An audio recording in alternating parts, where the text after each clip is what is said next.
Both teams are ready to go. They are excited and hyped up, Good. so they got that draft ready and going. All right, so I believe it is first pick for the Fraud, also called the Freud, apparently. And look at that, Fraud Esports saying it's Dragonshire, but we're also not going to deal with the Vikings. Yeah, it was interesting to see the Vikings get by on, well, I guess not really get by on Hot and Mines, but I don't know, it's a solid ban right there. Dragonshire is small enough to where you can punish the Vikings. I mean, a really popular rotation is go to mid, clear it, then go to either top or bottom, clear it. So you can really punish the Vikings there. Zeveron, I guess they were watching the Fraud Esports in those last games, ended up banning the Sergeant Hammer. Well, I mean, we had two different Sergeant Hammer players in the last set of games. You know, Bellamorte on one of them, and then Anxiety on the next. But very powerful. This used to be her map anyways.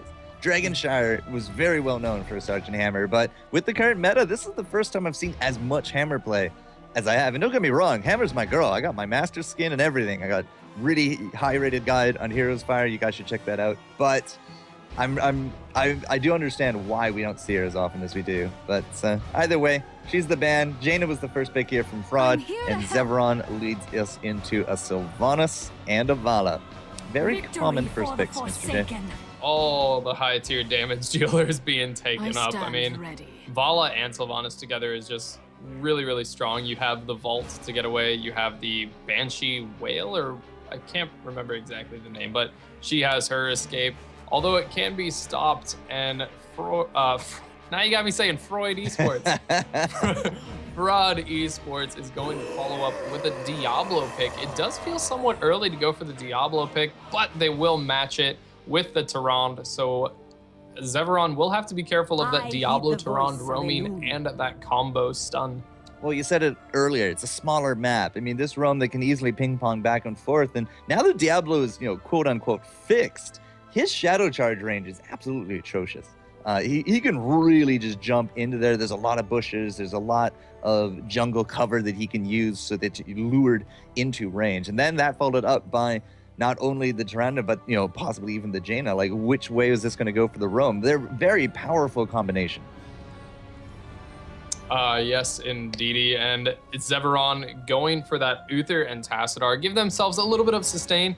Uther can help with his cleanse. That'll be very key to land those cleanses down, because if he doesn't, then that is going to be a dead player, whoever gets shadow charged and flipped. And Tassadar, of course, with his Oracle, can really help prevent the ganks coming from Fraud Esports. I can't get Freud out of my head now. That's exactly where Freud wants to be. Exactly. Could we be setting up for a Kerrigan or an Illidan for Zeveron? Yes, Illidan is a definite possibility with the Tassadar, of course, the Uther Divine Shield. And the plus side of Zeveron right now is they have a lot of damage to follow up with the Illidan. So if Illidan goes in, then Vala and Sylvanas can get right in there. You've got the arrow, the silencing arrow from Sylvanas, Vala with her immense damage. So Illidan would be a really, really nice pickup out of Zeveron, and it's up to Fraud Esports to try and counter that. Zeveron would then be warriorless. That is very true, and that is a very squishy warrior to go for. So, I mean, we've seen this before, but could the front line of Uther and an Illidan actually perform here, or are they just going to go safe and pick up an ETC? I think the ETC, honestly, after seeing that they would have no warrior, I think the ETC would be a little bit safer. It does allow for a really nice threat and a really tanky body in front.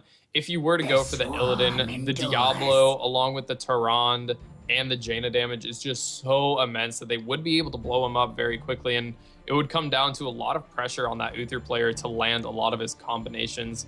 And Fraud Esports, of course, will go for that Malfurion and Zagara. I mean, that is a lot of snares, roots, and a makeshift void prison in a sense, or a setup for the Diablo.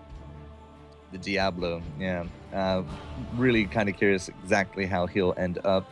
But yeah, so the Malfurion and the Zagara, they did actually pick up the battle kill there at the end. They did need that front line of warrior. As I said, we've seen warriorless comps before, but it looks like Zeveron is not going to be showing that to us today. So not only do we got the lovers here for Fraud Esports, but we're bringing a lot of Frost and Big Burst. with that Jaina, and then some really good lane control, the map control between the owls, between the creep tumors. We will be able to just really track a lot of the movements here of Zeveron. So I think Fraud is really set up very nicely here. I mean, is that Bella Morte going to be on that Zagara again? I suspect so. It doesn't seem he plays anything except specialists. You know, and now with Vikings and Hammer Band, looks like they turned to that. But overall, I mean, very solid comps back and forth. Definitely Fraud Esports with that vision, Zeveron with a lot of damage and nice sustain, as well as their own vision in Tassadar. And I mean, it's going to come down to a lot of the team fights and how the picking is for Fraud Esports. If they can get the Diablo and Tehran combo down with the Malfurion as well. I mean, it's going to come down to a lot of combo matching with Fraud Esports, and Zeveron is just sustaining that damage and then coming back at them, dealing their own damage. So it'll be a very interesting match. Yeah, well, I mean, there's a lot of damage both sides. Kind of sad to see no Ilda, no Kerrigan. You know, I'm really itching to see some of those melee plays. But, yeah, c'est la vie. All right, moment of truth, Mr. J. We're jumping into game number 1. We have all the buttons hit. Will this work? The game worked! Oh, yes! Feels Rubbing good. my hat. Good job, hat. Well done. It's all the power of the hat. You put on the hat and things started to work. It is a masterpiece of viewing here, Mr. J. So, guys, we are here. ESL Go4Heroes April 2015 and the semis. Winning team for the chance at $500 here for the Saturday monthlies. Will it be Zeveron, the newly picked up team of Murloc geniuses? Will it be the Nexus Globetrotters, a.k.a. the Fraud Esports? We're about to find out. Freud, as you've plugged into my head. No. It's totally fraud. 100% fraud. All the Fraud Esports. All right, so the game has started. We are on Dragonshire. In the blue corner, we have Zeveron. We have Cothenlock on that Vala. Curse Fury on the ETC. Faye on Sylvanas. Equinox on that Mech Tassadar. And Mad Timmy on the Uther. So, when is Curse Fury going to stop being cursed, I wonder? Just a little bit of a thought. Probably needs to change that sometime, because he's not on that team, so... Now, on the flip side, of course, we do got Fraud Esports, Kiefer's Halwyn, Lex Uther, Anxiety, and Bella Morte. It is going to be Bella Morte on the carpet, no less. Man, oh, man. Fancy. Swag. Yeah, all the swag. Looks like Faye's going to be up here as well. And again, yeah, there's going to be a lot of names you guys recognize here. If you don't know the Murloc Geniuses, it's Murlocs Inc. plus Evil Geniuses minus Idra. Hopefully that equals a winning combination, but we'll find out as they have to make their way through this powerhouse of Fraud. And right now, both teams going for that 4 mid, try and clear the wave, and then rotate to another lane. It looks like Zeveron will win that exchange, but it could be at the cost of Kiefer's life. He does get power slid and face melted by Fury, but he will be able to survive with a little bit of help of Tehran heals. Yeah, Anxiety and now Lex are going to be the big targets because here comes the stun. We already got that Side Storm going down as well, but Anxiety not really taking the big brunt of the damage. We do got the heal there from Lex as well. Faye and Bella, how would you call that top lane?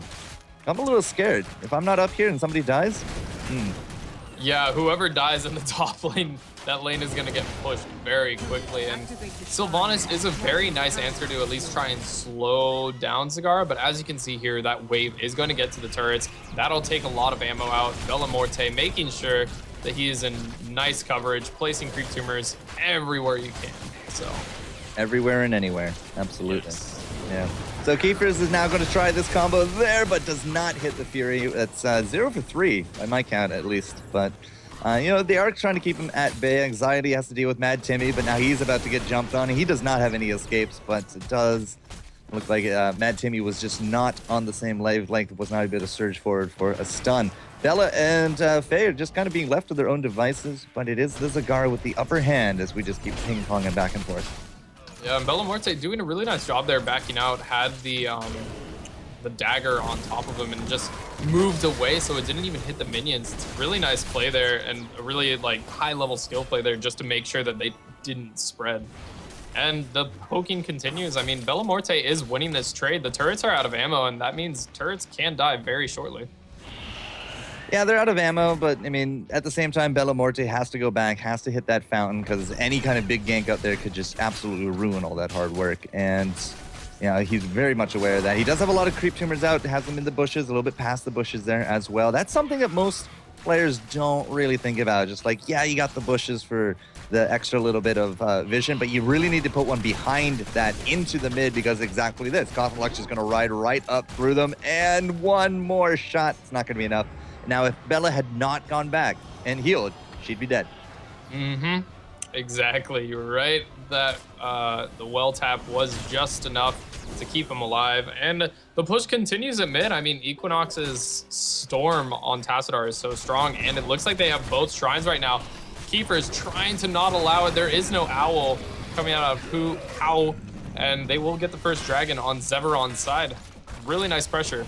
Yeah, 3 minutes in. It's not going to be the end of the world, but there's no ammo in these towers. Nothing absolutely is hitting Fury, so that is definitely a dead gate. We're actually even going to abandon the lane. Looks like perhaps a top lane push. Faye pushing up, has half health. Here comes Keepers, 1 and 2, the stun, and it's enough. That's going to be the first blood going the way of Fraud, and that's probably not the transition that Zeveron was actually expecting. Yeah, they were probably looking to go bot lane and try and force that down, but that gank kind of forced them to have to respond at top. If they didn't, Bellamorte would just have his way and get to push even further down. So they're going to use the dragon, though, and try and take out the turrets here, which will definitely help. It'll help Faye allow the pushing to continue. The dragon does take both turrets out. Will die shortly. There's not too much time on it. There it goes. But really nice pressure and nice response coming from Fraud Esports, and then the counter response coming out of Zeveron to take out those turrets. Timmy. Oh no! I don't know why we did it like that, but we had the shadow charge. We had the flip and then the shadow charge there from Keepers, and Howwind was just not expecting that whatsoever. No stun combo will lock up the Uther. It looks like he will just be able to tap. Well, come on back. Anxiety down to half. Lex Uther, dealing overtime with that healing ward. Because it's healing ward for the Uther and it's protective shield for the Tyrande. I feel like that's more of the common go-to these days for the more Healy and Brawly supports. Yeah, a really nice combo to keep everybody alive. We see in the mid lane right now, Keeper's landing the combo down, but the response from Zeveron is so strong. Cottonlock just takes out Malfurion. How will be able to get away, but at the cost of Malfurion, that now leaves Zeveron to do whatever they will, and they will end up taking Fraud Esports Giants, which is a really nice pickup and a really nice denial.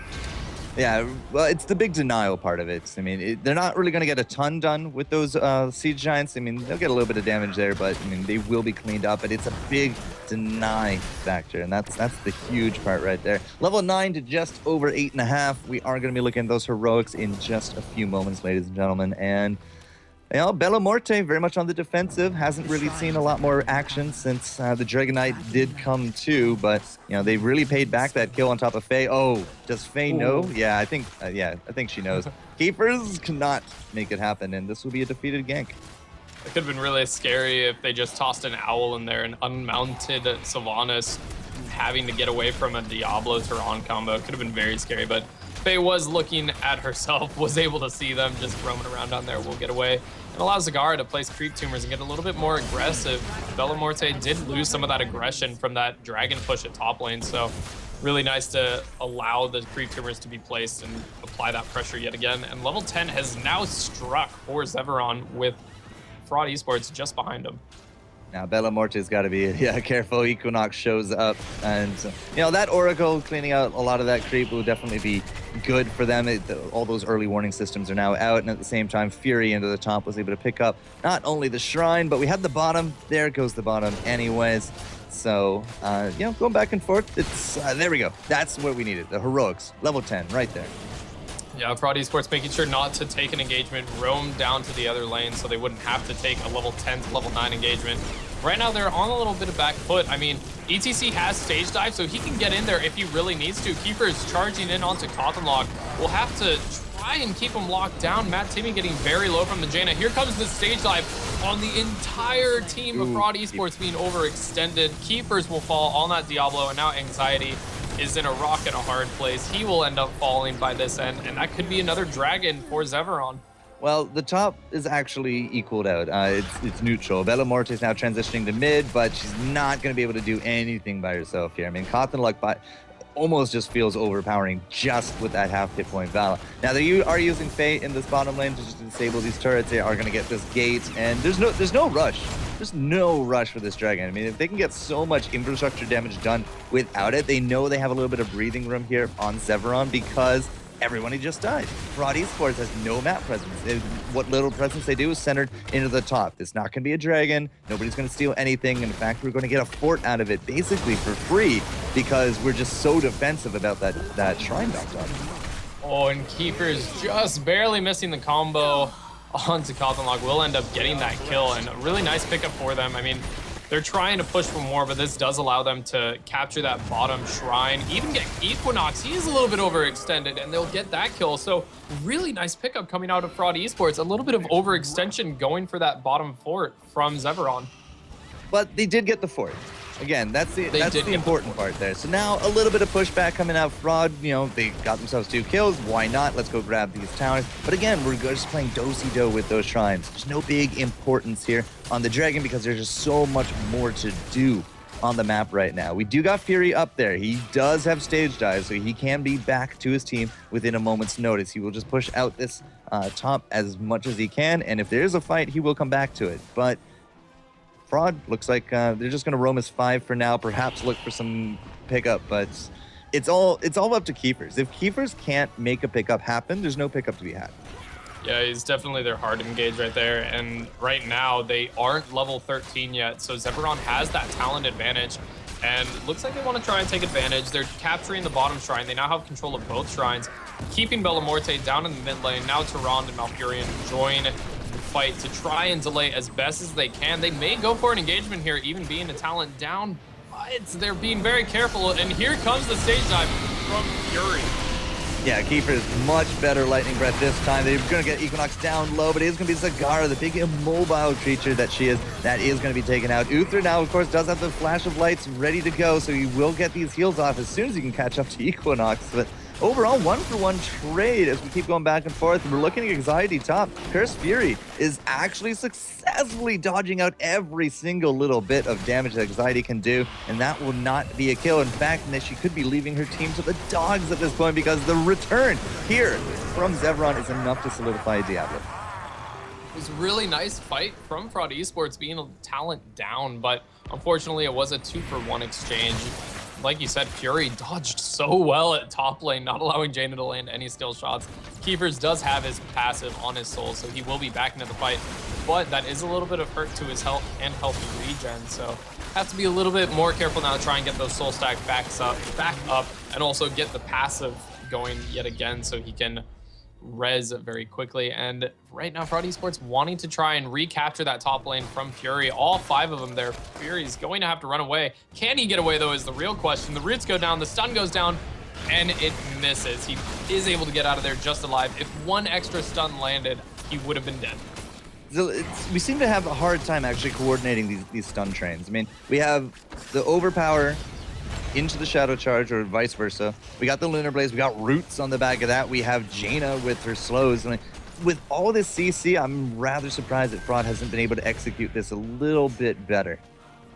Yeah, it's always been just off. They have Roots that try and cancel out one route, but then those Roots end up just barely missing. So it's rather unfortunate for Fraud. They definitely need to figure that out.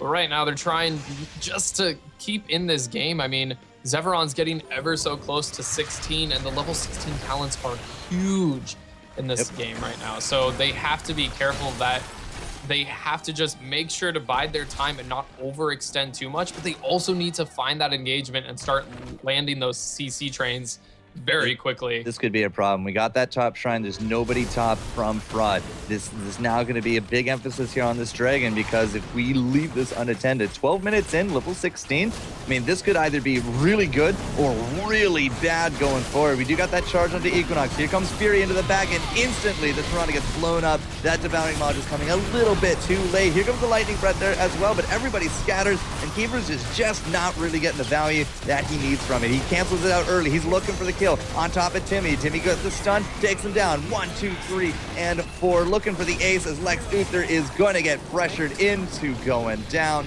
And that leaves us with Equinox and that free dragon here to push for fort and keep.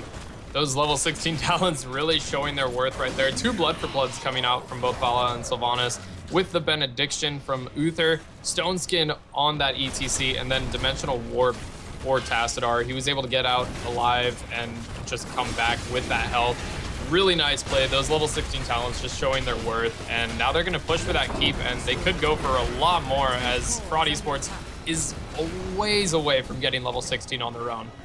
Yeah, 17 hype, and with that 16 talent, Jeremy, the Benediction comes in. The double Blood for Blood is just going to easily chunk down Keepers every single time. The Stone Skin now on the Battle Cow, and of course the race car build, the Prescience, and the Dimensional Warp for the Tassadar. It's really, really hard to say no to these kind of choices. And overall, in terms of the talents, Mr. J, like, everything looks reasonably standard. I mean, level 7 is really kind of the big contention point for Zagara. She has that endless creep, but I've been seeing that a heck of a lot more this meta. Yeah, the range and the health just, it gives you that extra vision. It's really nice. Everything's pretty standard. ETC, you can see imposing presence sometimes, but since the auto attackers on Fraud Esports size isn't that much, he went for the Stone Skin, which is a really nice pickup and something to note for any players wanting to play a hero that has either Stone Skin or imposing presence. Really look into what does the enemy team have and which one has more value in the moment. So 18 to just, there we go, 16, so we can at least fight on even talent tiers. Fraud Esports very much on the back foot, and once more, Fury into the top, split pushing like a boss, getting ever closer to level 20. And those Storm tier talents are going to be hurting when they come or knocking, because Fraud Esports is going to be at best level 18. Yeah, they need to start getting a lot of kills, but that's really difficult when the other team has that Tassadar that can just get away. The Vala, Vaults, the Sylvanas, Banshee. Uther is really their own target, and even then it's an Uther. Why would you want to go for an Uther? ETC is so tanky as well. I mean, every member on Zeveron is such a hard target for them to go for, and like you mentioned earlier, they've been having a little bit of trouble landing their combo. If they can start doing that now, they can at least gap close the level 20 lead that Zeveron will have, but it's going to be very difficult for Fraud Esports to achieve that. All right, so taking a lot of Merc camps here, back and forth, just painting the map blue again and again and again, and people just finally saw the WoW gift that I have. Yay! 19 to, well, I said at best 18, but it looks like it will be a 2017 split. We got Shrines coming up, and we have no map presence here from Fraud. The Creep Tumors are really their only map presence, giving them vision, but that doesn't really help you win fights. That just lets you see where the enemy team is, so it only does so much. And Fraud Esports really has to play this carefully. I mean, level 20 hitting for Zeveron any minute now is just, there it is. It's going to be doom for Fraud Esports. Like, they have to catch somebody out, but with the Dragon threat now, they have to be very careful. And it looks like they may have found Equinox, the stun going down, but right then the Prescience, whatever it's called, landing, so he will be able to get out of that. Here comes Curse Fury. Zeveron not afraid to engage with their level 20 talents. That Hardened Shield taking nothing from Fraud Esports. Fury just sitting there taking as much damage, forcing Fraud Esports to back. Bellamorte will fall on that Zagara. Keepers in the middle of the entire enemy team. They're doing a really great job, Fraud Esports is, of lowering the health of every member of Zeveron, but they are not securing any kills, and it looks like Zeveron will just be able to clean this up. There goes Jaina. Lex Uther on that Malfurion running away for his life, may be able to get away, but he will not, and this could be the game ender right here for Zeveron. Yeah, 4 for 0 on that exchange. By the end of it, 14 and 4. Total for the kills, going back and forth, and a 16-minute Dragon win with Cotton Luck just kind of sitting there very pretty as the core is about to drop down. People like the WoW. Let's play the WoW again because it is a fantastic win. We didn't even get to 18. I was really, really optimistic about that. But yeah, 20 to 17, Zeveron coming in strong and with such powerful names and a powerful brand behind them. It's not really too much of a surprise that they come in swinging here in game number 1.